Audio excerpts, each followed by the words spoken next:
AITAH for breaking my #1 rule about sex by sleeping with a disabled man? Obviously throw away, I don't need anyone here seeing my regular account.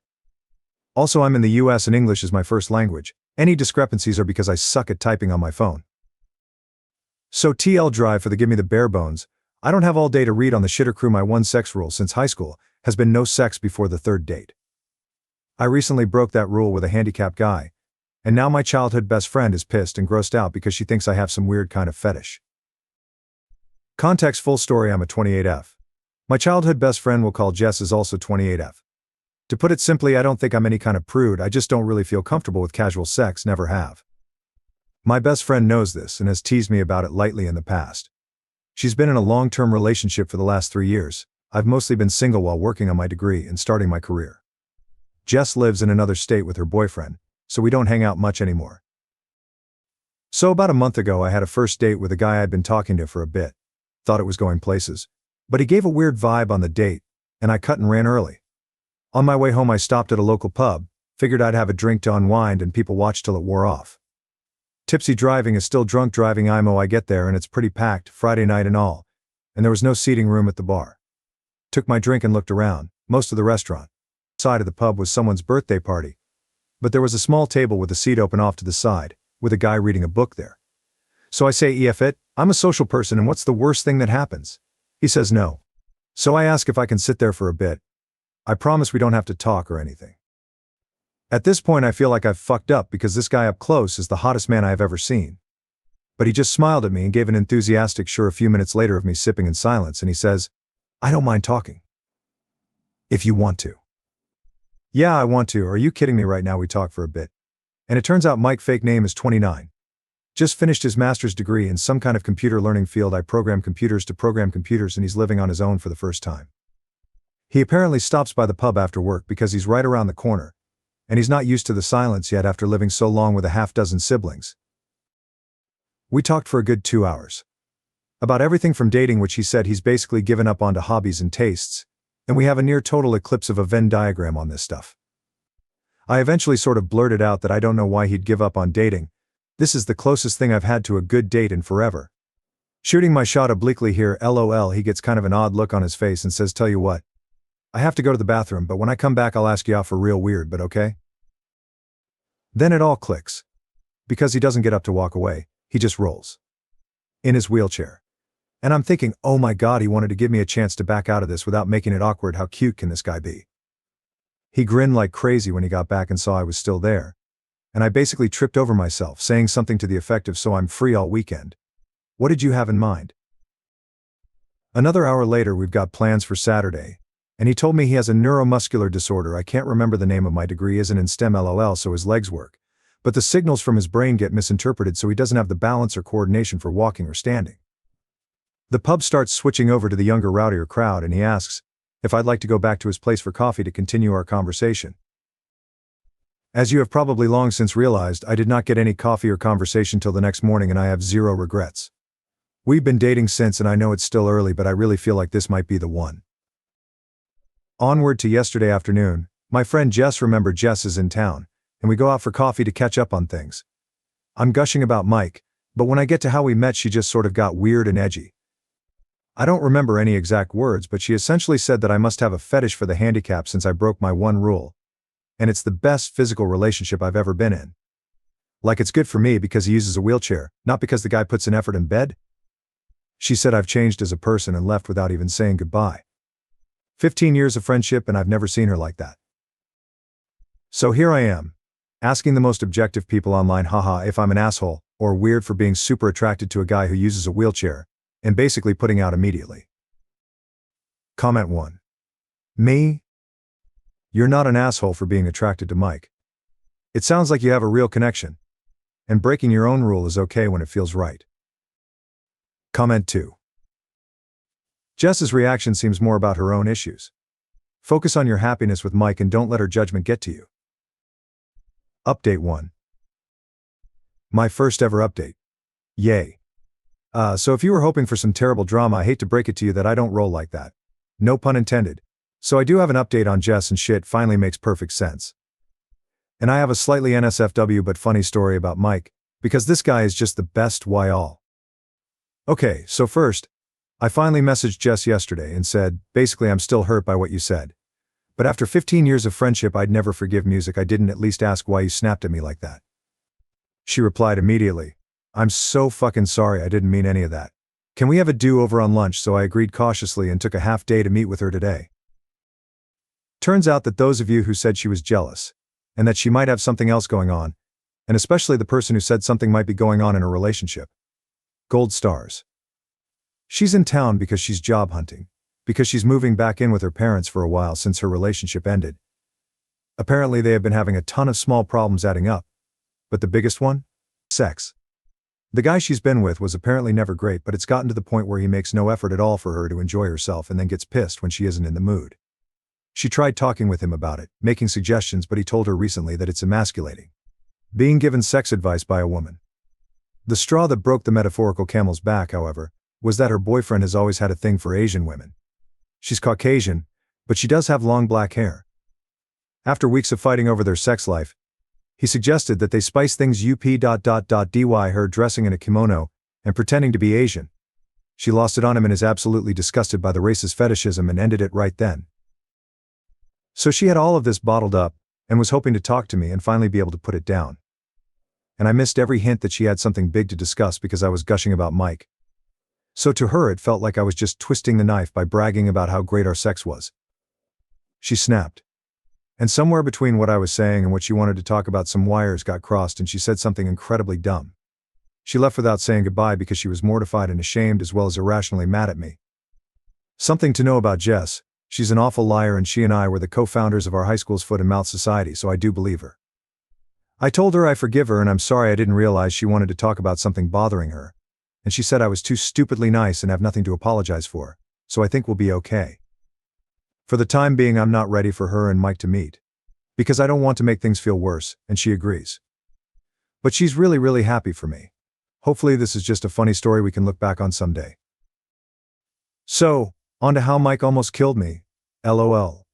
Last night we were talking about the Reddit post, and he gets this funny expression that I'm starting to recognize. And he goes, how do we know you don't have a fetish if we haven't at least tried it in the chair? And I'm like, are you serious? LOL. He said he's never attempted it. Because Q-tears he's never felt so comfortable with a partner before. Well. His chair has what is essentially like a parking brake thing. Or it should, it's unfortunately broken and apparently getting them fixed is an expensive pain in the ass. He doesn't use it that often so he hasn't made it a priority. And there's this thing called Newton's third law. You know how every action has an equal and opposite reaction?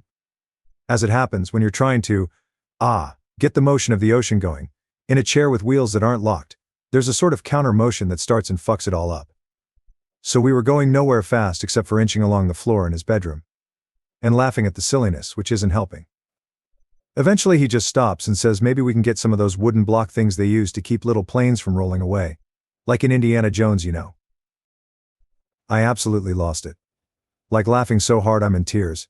He's giggling half at the situation and half at my reaction, and everything just keeps setting me off again.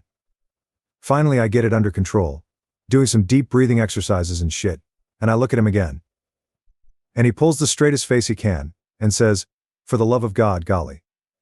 This sure is uncomfortable, folks. If I had asthma I would have fucking died right there. I laughed so hard I think I pulled a rib. Like wheezing and not even laughing anymore so much as weeping, and making this awfully noise when I could catch my breath. While he's laughing and rubbing my back and saying he's sorry, he couldn't resist. So yeah, confirmed no fetish here, and this magnificent bastard's comedic timing might actually kill me. I doubt I'll update again. Because there's really nothing I can see needing to share given everything sort of worked out. And in the end the real assholes were the ... friends we made along the way. AITAH. Thanks for all the lovely comments on my last post and for coming along with me on this absurd but brief drama in my life. LOL. Update 2. Hello again. I was going to post this on my own page, but a few people mentioned that they think it's nice to read on AITAH, so fuck it. Here's the Met Mike's family update. And it's a doozy, or at least felt like it at the time for a girl who grew up with a small, dysfunctional family. So first up, you know what people at least me don't think about when dating a guy who's always sitting? Height. I know he's taller than me because we cuddle a lot. And he's taller sitting on the couch, but I didn't really get it. So we drive up Friday night after work, actually south and west, LOL, but to my brain it's always up in his vehicle, which is modified to be driven entirely using his hands. Neat, right? He's a really good driver too. One more green flag. We get to the house and it's huge, you guys. Like not a mansion, just kind of a sprawling one-floor rancher. Real estate was wild back in the day. Anyway, we get out, and I meet his mom. I'd like to point out I am no slouch. I'm 5 if friggin' at. His mom is towering over me. But she was the nicest lady ever. We go inside and I meet his dad, who funny enough is apparently the only short one in this family, and his youngest sister, who is living there with his 1-year-old niece. She gets up to hug me and she is also really tall. It's already a bit late then, so we eat and head to bed. I get to see his cute as shit room from when he was a teenager, and I casually ask, hey, so I don't know how this works and stuff, but how tall are you? And Mike is all I don't know, like a bit over 6 Been a while since I checked, a bit over 6 So, is everyone in your family tall kinda? We met the Nordic basketball team he calls a family properly the next day. Actually they're Irish. But they're blonde and tall, so it conveys the idea better. The only one of reasonable height, and still taller than me, was his oldest sister, LOLL. They are also loud. Like not really shouting or anything, usually just present. Mike is a lot different around them, but in the cutest way. Like he just beams all the time and you can see how happy he is to be home. One of his brothers put him in a headlock and gave him a dang noogie as a greeting. And got elbowed in the side for it, and all of them laughing. And his mom smacked one of his brothers with a rolled up magazine for putting his feet on the table. More laughing. Just intimidating, but in the happiest way imaginable. I'll admit I was a little shut down for a bit, but Mike kept checking in with me to make sure I was okay, and they were all really nice, so I got into the spirit after a bit. I mentioned this in another comment, but Mike has a special sports wheelchair he uses for, well, sports. And he and his siblings play basketball. And he is good. Apart from just having a hell of an arm, he's quick as hell. And this magnificent bastard that I love will absolutely, purposefully, gleefully run someone's toes over. He aims for it. They all have this yank back the foot maneuver that's hysterical to watch. So it was this crazy day of loud people playing and having a blast, nieces and nephews running around, and just noise. My ears are still ringing. The food was catered in advance because his mom had 7 babies. All I make on Mother's Day is margaritas. They also have a pool. It's a bit chilly still, but the pool is heated, so we actually all got to swim, which was a lot of fun because I got to show off that I too am athletic. I can do a backwards somersault off a diving board. Yeah. I'm a real catch, LOL. They at least pretended to be impressed. We all stayed up late drinking and bitching that it was too overcast to see the aurora boo, and I had the worst hangover I've had in a while on Sunday. We slept in a bit late, and then joined Mike's family for the BBQ part of the BBQ weekend. His dad can grill people. And he's fast, food coming off the grill at lightning speed. I asked Mike about it, and he laughed and said there was 7 of us to feed. Ever see a nest of baby birds? He had practice, which, fair enough. I don't have much experience with babies, but I got to hold his youngest niece, the one living at home with his sis, until her husband gets back from deployment, and we had a light talk about kids in the future. I told him that I never put much thought into it, but if they were going to grow up in a happy home like his, and not how I grew up, I'm pretty sure I'd be open to having them with him someday. But later. I need him all to myself for a while first. He seemed really happy about that, which makes me feel all goofy and happy. I'm sappy. We had to drive home Sunday night. But before we went, his mom hugged me and said she's never seen her son like this, and thanked me for taking good care of her baby. And asked if we'd be back for the 4th of July, or if we were doing something with my family. And I tried to be all, hey no, we'll be here if you don't mind. I don't see them much. And I think she caught on that there's more to the story, so she just hugged the shit out of me, Vikings. All of them, I swear, and told me she can't wait to see me again. My ears are still ringing from all the noise and chaos, but it was an absolute blast and I can't wait to see them again in July. Also, pretty much sure Mike is the man I'm going to marry. I literally can't think of a single reason why I would ever let him get away. Anyway, thanks for reading. Hope you all had a lovely weekend. And those of you who got to see the aurora, I'm happy for you, but you suck, LOL. Update 3. Update again, dating a disabled guy, 4th of July, July 6th, 2024. As I've gotten a ton of requests for updates, I figured I would let you guys know how things are going in my world. You know how sometimes a relationship looks amazing at first, but then all the red flags start showing up. This isn't one of those stories, LOL. Sorry, that was mean, but I couldn't resist. Okay, on to the actual update. No, we aren't engaged yet. Yes, we have talked about it in the context of how seriously we are taking things. No babies yet either, obviously, we are diligent about birth control. I want Mike all to myself for a while. So the 4th of July visit to his family's house was pretty awesome. After getting to know everyone last time, I had better expectations of what I was going into, and I've talked with my therapist about the whole play fighting makes me anxious because in my childhood home it wasn't playing thing. I don't want them to ever curb how they act to cater to me. And instead I guess I'll consider it immersion therapy. I think Mike mentioned it anyway because I didn't see much of it this time, though there were cheerful threats of doom lobbed about which I didn't mind at all. His mom is amazing, I'd like to point out. Even if she moms so hard it makes me weepy. So background info, I have a really common sounding name spelled really uncommonly. Think Danielle or Jessica. Because in addition to everything else, my parents decided to be creative when they named me. So although I do sort of like my name, that meant I was that kid who never saw their name personalized on anything. Mike's family, on the other hand, had like a million kids and they all got traditional names, so personalized stuff was huge for them. It kept them from fighting over stuff. I guess one of the things in their house, because they have a pool, is that each of the kids' adults now has their own personalized beach towel that lives at the house. So we get to their place and it's been a hot drive there. So right after we get in, Mike suggests I go to his room to get changed into a swimsuit so we can have a dip in the pool. I'm thinking that sounds perfect, right? Some of you may already know where this is going.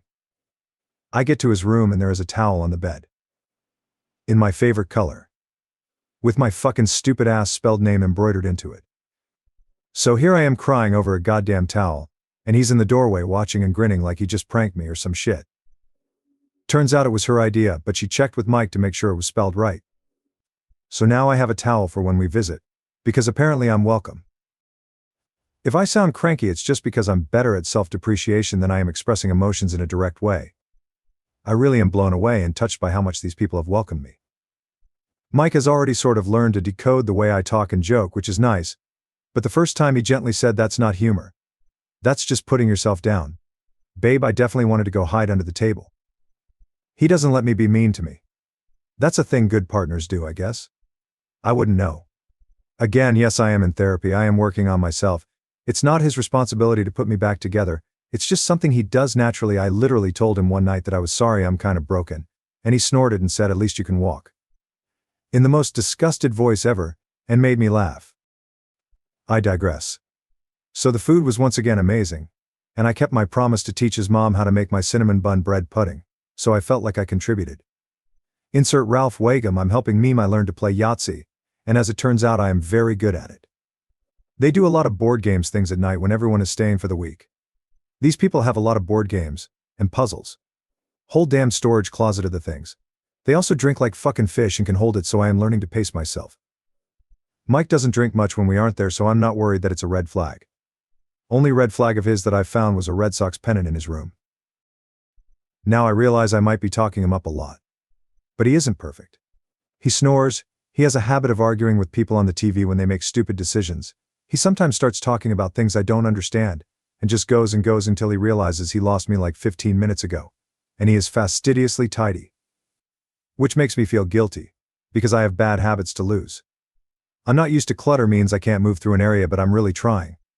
I barely spend any time at my own place anymore, and we're definitely looking to move in together sooner than later.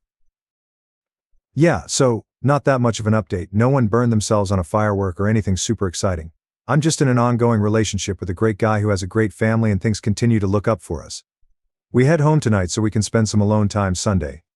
Hope everyone else had a safe and happy holiday. Edit my extremely unhealthy, but delicious cinnamon bun bread pudding recipe. So you take 2 pop tubes of Pillsbury cinnamon buns and bake them per the instructions, but reserve the icing. Then turn off the oven and leave them in there for another 10 minutes. You want them a little overbaked cool. Then chop them up into pretty big rough pieces. Use a 13x9 pan with high sides, and put like a half stick of melted butter in there and coat the bottom and sides. Preheat oven to 400. Whisk up 8 eggs with 1/4 cup of half and half or heavy cream, put the cinnamon bun chunks in the pan, and then pour over the egg and cream mixture. Get in there with your hands to spread it out and make sure the egg and cream is mostly or totally absorbed. You can add another egg if it looks too dry. Eggs aren't always the same size, lol. Bake for 20-ish minutes uncovered until it feels firm. Then add the icing from the tubes all over the top and let it cool a bit till the icing is super runny.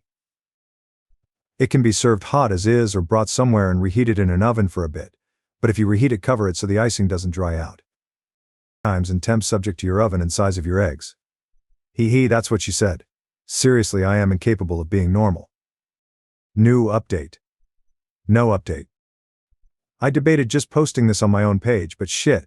Like a lot of people keep asking for more, so I guess it doesn't hurt to drop my post between AITAH for literally killing someone and AITAH for meekly accepting my in-laws' cruelty but asking if I may wash my wounds before they flog me again. This is not an exciting update. Not engaged. No babies on the way, not even freakishly tall ones like some of you are hexing me with. But Jess finally met Mike. TLDR, learning to read long posts is good for your attention span. Sorry. I'm not sorry, I feel compelled to open with a joke and I don't know why. Anyway, real TLDR, she thinks he's amazing. She thinks it is hysterical that I'm on TikTok. I refuse to download it, and she's doing amazing. And our lives are moving forward together. Jess and I have this friend, who I will call Meg and not Tallulah, despite both Jess and Mike thinking would be hilarious. Meg was planning to have a birthday party, the big three. Oh, and she and Jess are close and both presently single. They chose a local bar with outside seating. And Jess did a wait. Let's check their accessibility, because I have been bitching to her for the last month. And, LOL, and be fucking hold after calling the place. They didn't have a ramp for the balcony outside seating area. As I have been told, Jess said, nope, I am meeting Mr. Thrower Jessica Man, and so they found another place that's a damn hike from everyone. But it has a great outside area with accessibility. And then we got the invite. Through Facebook, because we are all basic, I guess. And Mike was stoked because they have this awesome beer selection, full stop. I hate hops, so. Then Meg told us that no, I am not using Tallulah for the 15% of you going, oh, but that was such a better name. They chose it because Jess wanted Mike to feel welcome. So hats off to Jess for making the comeback impression of the century, I guess. The birthday was fun and silly, and everyone in my immediate friend group met Mike and loved him. Tons of laughter, everyone drank way too much. But fortunately we had enough heads up for a planned motel stay. Why yes, I do own a UV flashlight. Why do you ask? So we and a bunch of other people didn't drive home. We actually had brunch in the bar the next day. It was absolutely awesome, and I am ruined for pancakes because fluffy. Once again, I digress. Jess and Mike hit it off and she told him literally every story I didn't want her to over brunch. And it all was great apart from the persistent hangover. I crashed at Mike's again. And then he asked what it would cost to break my lease, because he hates the mornings he wakes up and I'm not there. So the next upcoming week and a half or so is going to be insane, while I pack up my whole damn life and shove half into a storage unit, and the other half into his apartment. And then we'll be living together. I know it's too soon. He does too. We've decided we're idiots and just going for it. My landlord is a lady who is a bit on the older side and isn't charging me for breaking the lease as long as I leave the place ready for a new renter, so I may respond to comments for a bit right away but expect a lot of silence for a while after. True TLDR, best friend made a good second impression. And I'm moving in with Mike ahead of schedule.